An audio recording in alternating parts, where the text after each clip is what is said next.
Good evening and welcome to Northbeat. I'm Lainey Lambrank. We start in Nunavut. A fire raged in Lower Iqaluit this morning, burning for hours right through the late afternoon. It has left people without homes and a local news outlet without offices. TJ Deere has our top story tonight. This fire at the 100 block of Nipisa Street broke out just before 8 a.m. today, according to the city of Iqaluit. The city says fire crews, bylaw officers, and police all responded. They're also telling residents to avoid the area and that there may be traffic disruptions because the road has been blocked off. Some of the nearby buildings have very little running water. The city says water trucks responded to the scene and is warning residents that there may be disruptions to trucked water services as they will be prioritizing the emergency response. The whole building is completely burned down. Behind it, a detached apartment building also caught fire. One of the building's residents, Markusi Anamyuk, came to the CBC feeling emotional. When the fire just got bigger and bigger, that's when reality hit me and I was like, there goes my apartment. It's not just my apartment, but the apartment below me too, and the offices in the front. And I realized during that time, the whole building's gone. And nothing we can do about it. It's just unfortunately these things happen, but thankfully I was not home. I may have lost everything, and not just me, but the businesses in the front of the building as well. But these things are replaceable. Anamyuk says his landlord will provide hotel accommodations for 2 weeks, but will still need to find a place on his own.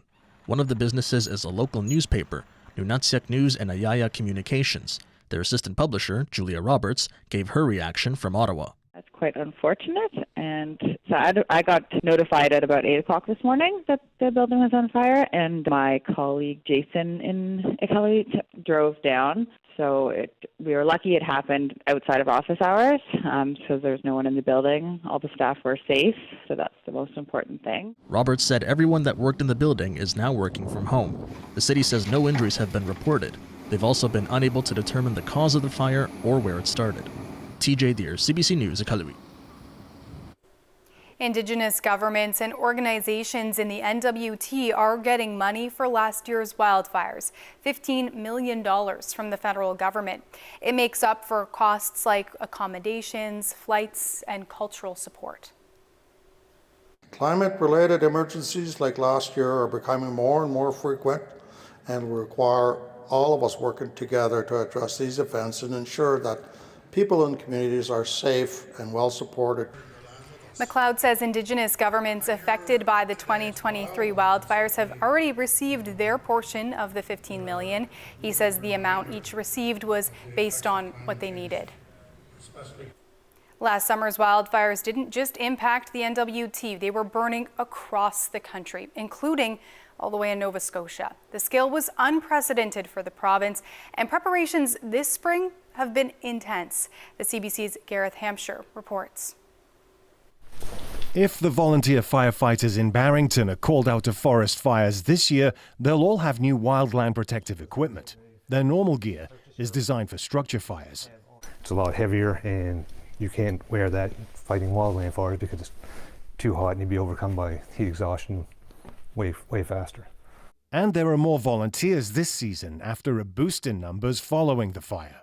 When something like that happens, they realize that they should step up and help out. So the wildfire burned more than 23,000 hectares in this area last year. Local authorities had never experienced anything like it before. For example, we struggled a lot with cell coverage. Within the municipality, we've got 9 zones that are blackout zones, so communication was a problem. The municipality of Shelburne's trying out a new communication alert system after challenges getting evacuation messages through to people last year when the wildfire was spreading. People will need to sign up for the program, which can send messages to landline phones, email, as well as through an app and by text messages. People who were in the zone that didn't get the notification, if ground search and rescue missed them, they could have been in a life-threatening situation. So having a tool like this saves lives. The Department of Natural Resources and Renewables is distributing additional and new equipment to its depots around the province. That's happening sooner this year because of a funding agreement between Nova Scotia and Ottawa. This investment between the provincial and federal governments has certainly allowed us to increase our cash and do it at a quicker pace. And it's going to enhance our ability to be prepared and respond to wildfires. The money will also help replace this fleet of helicopter water bombers over the next few years. Back in Shelburne County, recent rainfall means the ground is moist and the fire threat is low. But Dwayne Hunt says that can change quickly, and he's watching the weather conditions closely. Gareth Hampshire, CBC News, Shelburne County. Whitehorse is racing against time to figure out the future of its bus fleet. The city's bus manufacturer says it's going to stop making diesel engines soon, but the city says switching to electric is too expensive. Katie Todd has the story. The clock is ticking was the urgent message to councillors in Whitehorse last night from the city's Director of Development Services, Mike Gow. He says it's time to come up with a game plan for the future of Whitehorse's bus fleet. We may lose diesel bus production in 2 to 3 years. But the city's previously found electric buses might not be the best idea. City administration carried out a feasibility study in 2020. It found possible, quote, emergency response and winter-related issues. Last week, staff told councillors the Yukon's existing infrastructure might not cope and the electrical grid could be overloaded. It said Whitehorse might also need new bus routes and transit hubs. For one councillor, the answer was clear. I believe that we don't need a study to tell us that we should probably order some more diesel buses to get ahead of the curve for now. City councillors eventually agreed to order a $95,000 study on zero-emission transit options. Mayor Laura Cabot says it'll consider how other green technologies might work, and it'll tell the city exactly what it needs to do. It's a full thought-out plan, and the idea is that it's not just about buying buses and what kind of buses. The city hopes to source external funding for the study. Katie Todd, CBC News, Whitehorse. The Northwest Territories has 2 new mammogram machines. One is up and running in Yellowknife, another is being installed in Inuvik. The machines can detect breast cancer with 3D imaging. They can also determine breast density. The denser the breast, the harder it is to detect cancer.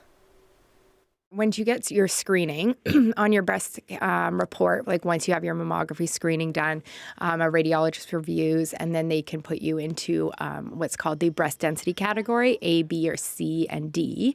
And then right now with our new mammo machine, it actually can detect it right off the hop what your density is. And C and D we know are the most dense breast, D being the extreme dense. And what that just means is it just doesn't mean that you're at a higher risk of developing cancer. It just means it's harder to detect. So we want to make sure that we're capturing those and that we're offering yearly screening along with supplemental ultrasound screening for those with breast density category D, just to ensure that we're giving the little extra bit of screening that goes along with it. Allerhead says people can't determine breast density on their own. She says only the new mammogram machines can do that. Yellowknife's new machine has been in operation at the Stanton Territorial Hospital since the start of March. The other will be phased in at the Inuvik Regional Hospital. Canada's family doctor shortage is a well-known story by now. We feel it here in the north for sure. Too many doctors are leaving family practice and not enough are entering it. Christine Burak now with a look at what's behind this trend. It's a frustrating question millions of Canadians are asking. Why can't I find a family doctor? Well, some new data reveals nearly 30% of family docs have left their offices and moved into other parts of healthcare. So why did they leave and where are they now? Based on billing information, the Canadian Institute for Health Information found nearly 10,000 family doctors were largely providing specialty care, many of them working in emergency medicine. Others shifted to psychiatry and general surgery. Family doctors essentially run small businesses that are now harder to afford. Rents, paperwork, IT, and staffing costs have been increasing for years. Still, many family docs only get paid about $40 for a patient visit. The actual rates have been really stuck for a long time.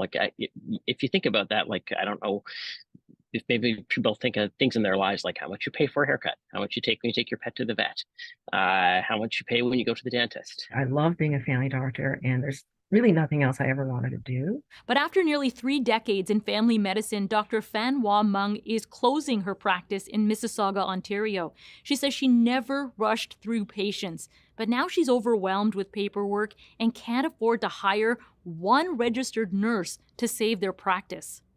In the past, it was just enough that we could sustain. And now, with inflation and with increasing administration, it's not sustainable. So I'm frustrated because I think that there should be room in the system for physicians like myself who are interested in the quality of what we provide. And it seems that we're being slowly edged out. Dr. Mung says she's not sure where she's going to go next. Teaching is an option, but says knowing what the real world looks like for family doctors might make it tough for her to encourage students to open their own offices. Christine Birak, CBC News, Toronto. A polar bear sighting in Tuktoyaktuk was the talk of the town last week. The animal was seen near the hamlet's Arctic Ocean sign. Now, wildlife officers are asking to be let in the loop the next time it happens. Well, we would hope that they would contact the ECC officer in Tuk. We have an on-call number that's monitored 24 hours a day, 678-0289. People should enter that into their phones. If they have any concerning wildlife encounters, they should be calling that number and we can activate someone to respond. The polar bear drew dozens of people out to see it. Pictures and video were shared on social media. The local radio station was also reporting it. Eyewitnesses say the bear was about 6 feet tall. It was drawn away from Tuk in the end. Then it was taken down by hunters on snowmobiles.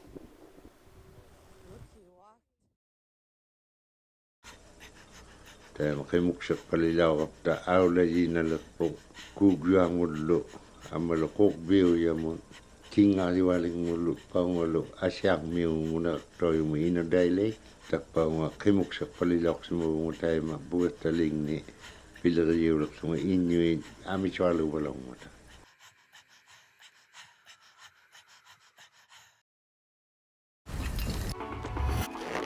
Priya doesn't love exercising, but loves the way it makes her feel. Max doesn't love cooking, but loves homemade meals with his kids. Paul doesn't love doing his taxes, but loves getting the benefits and credits he qualified for. Learn more about benefits and credits like the GST HST credit and Canada Workers Benefit at canada.ca/everydollar-counts. A message from the Government of Canada. What does it take to reach the top? Join me, Ian Hannamansing, as I get to know some truly inspirational people who share the secrets of their success. If you want to talk about one moment, it's a moment where I would live or die. It changed everything on CBC News Explore. Moments that are so on trend right now. Ticket pricing, artificial intelligence, being a Swiftie, wild fashion trends, showbiz, and cancel culture. Join me, Alameen Abdul Mahmood, for Commotion, available now on CBC Listen or wherever you get your podcasts. Sipping on a bit of Henny, can I get a little Remy? Feeling heavy, chilling but I'm feeling ready. Pulled up in a big old Chevy.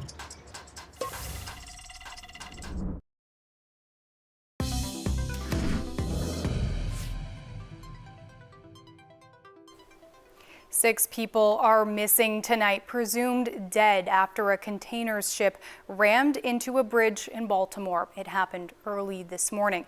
The collision caused the bridge to snap and collapse right when a construction crew was working on it. Katie Simpson has more on what happened and the investigation.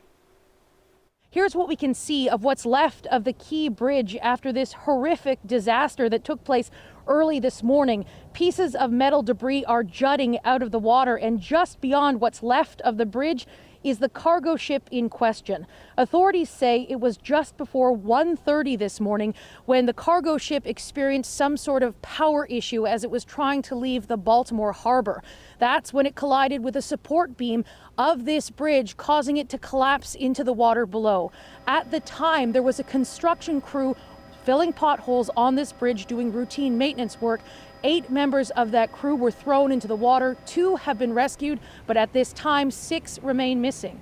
President Joe Biden offering his support to the families of those going through trauma in this moment, saying there's nothing to indicate this was intentional. Everything so far indicates that this was a terrible accident.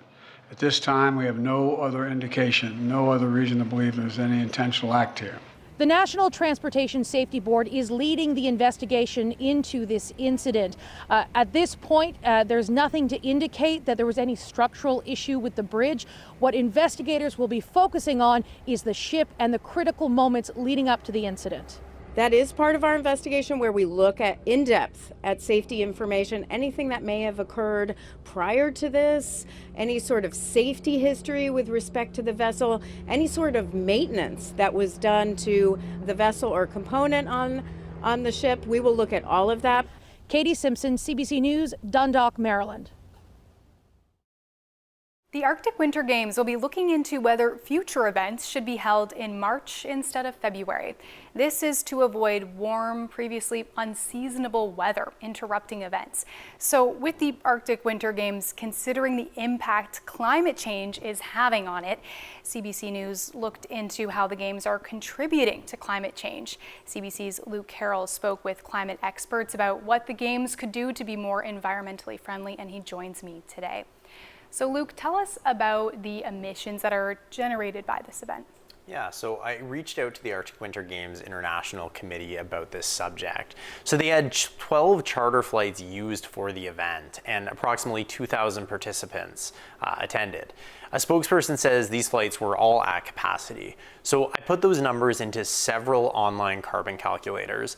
The numbers varied. It's hard to find the exact number for this many flights. It depends on the age, the size of the planes, how full they were, a lot of factors. But at least when the math is based on each individual passenger, the one carbon calculator I used, EcoTree, found the amount of emissions totals enough energy to power over 250 homes for a year.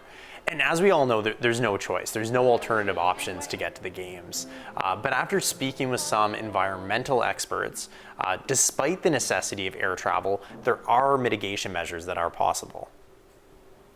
Okay, so those planes generate roughly the same emissions as powering homes, 250 homes for more than a year. That really helps us kind of put into context the scale you're talking about here. What are some of the ways those emissions can be mitigated?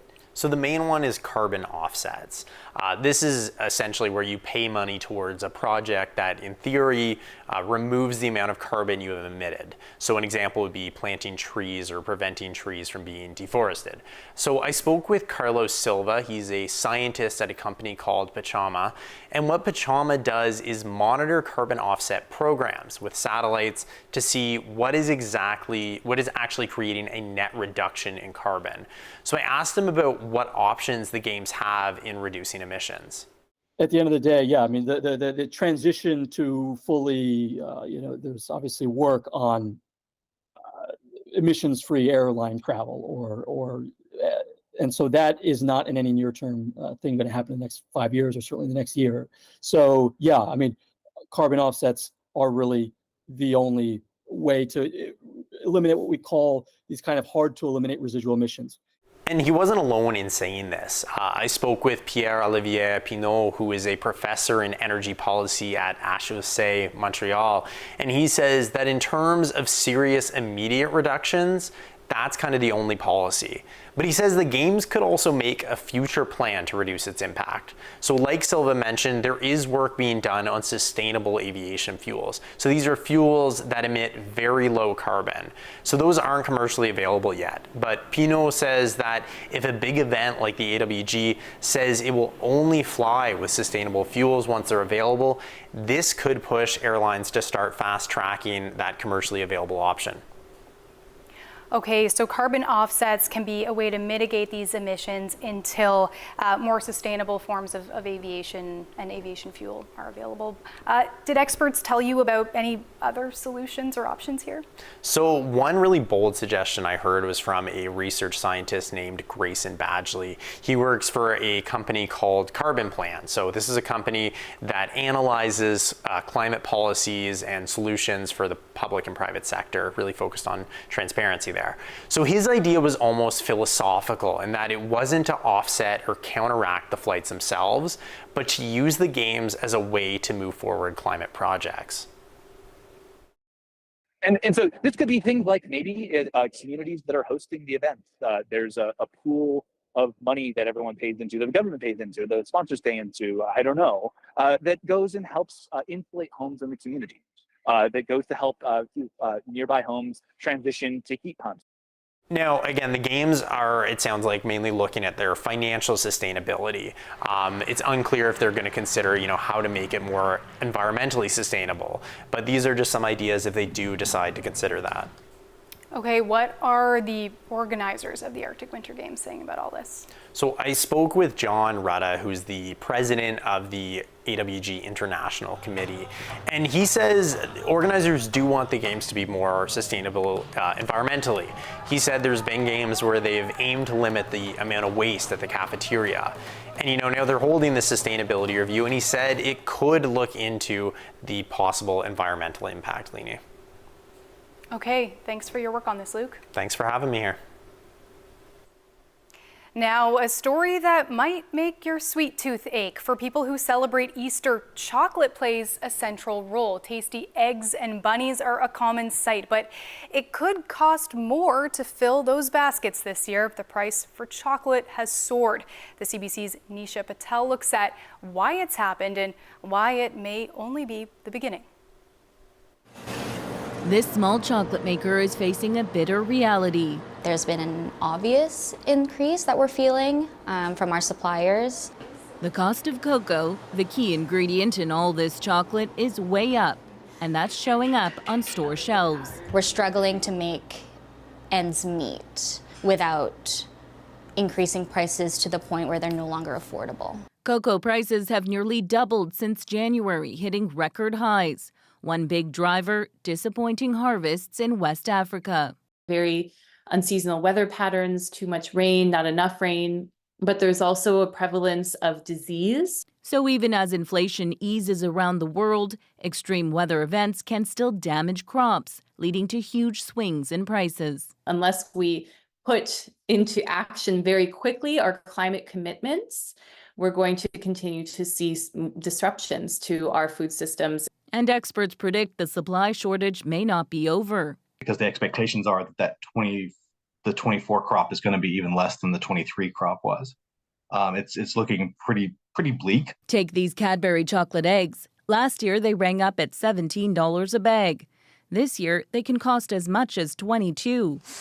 Major manufacturers that make Cadbury and Hershey chocolates have warned more price hikes may be on the horizon.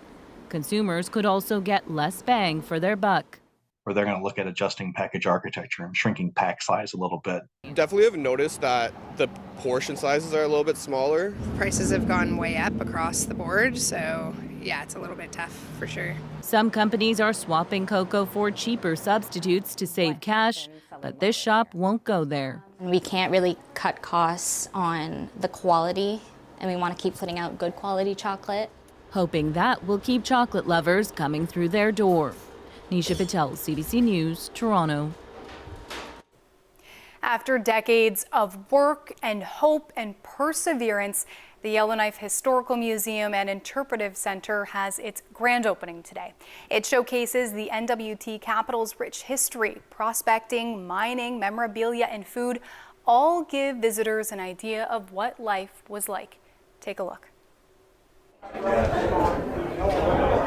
I was actually incredibly surprised to see both how welcoming everyone is and how excited everyone is to see that this project is finally happening. I think some of the standouts about this museum is the fact that it's so kind of centered around Yellowknife, so it's kind of buy-in for Yellowknifers, and that includes both the vendors in our gift shop, but also what happens in our displays. So I think my personal favorite display is an old-timey map of Yellowknife in the 1950s that was drawn up by the local artist Alison McCreesh. It's rather fun sitting around that display, and I find especially people who come visit the museums, especially the locals, they spend quite a lot of time in front of that map. Yeah, it's really exciting I know tourists and residents alike have talked a lot about oh, I'd love to learn more about the history of Yellowknife. So to now have this museum open, and the displays are interesting. There's a great kids area, the cafe with the patio. I think, somebody skied here today, so I could see people coming across, having a ski, getting a coffee and treat and skiing home. So.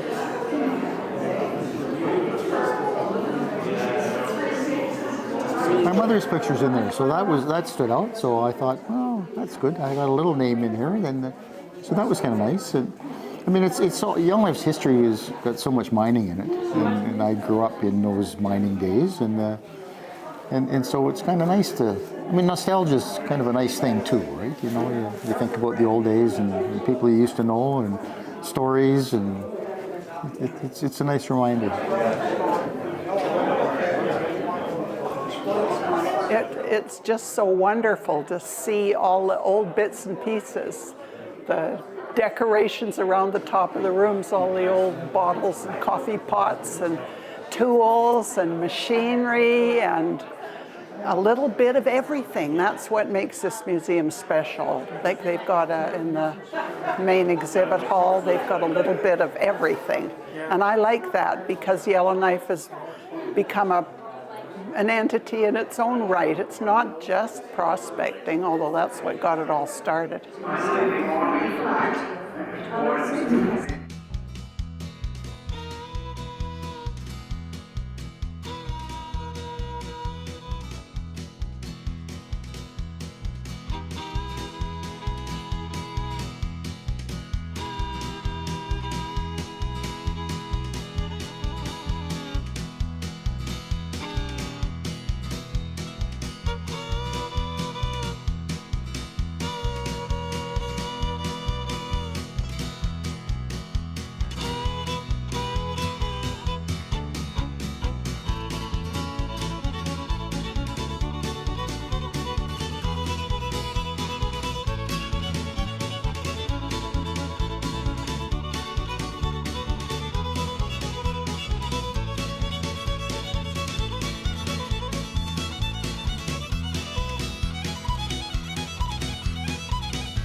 That is Northbeat for tonight. For news anytime, head to cbc.ca/north. Thanks for watching. I'm Leanie Lambrink. Have a good night.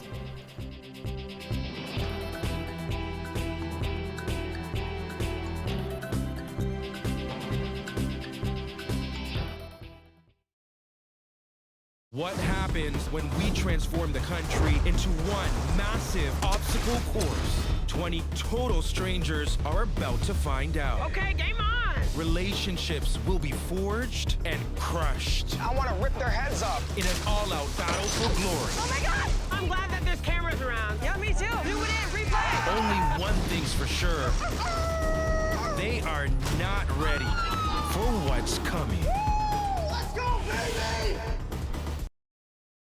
I'm such a fan of this show. Listen to the podcast Q with Tom Power. The story itself is so unbelievable. The industry wasn't set up for me to thrive in. The presence I feel now is not something that I believed to be possible in the past. So many people thought I couldn't do it. They doubted me. Felt like I ripped my whole heart out. I didn't realize how formative 25 to 30 would be. I have to kind of repress my own self-doubt. You're one of my favorite interviewers, so I was pumped. Get out of here. Q with Tom Power. Available now on CBC Listen or wherever you get your podcasts.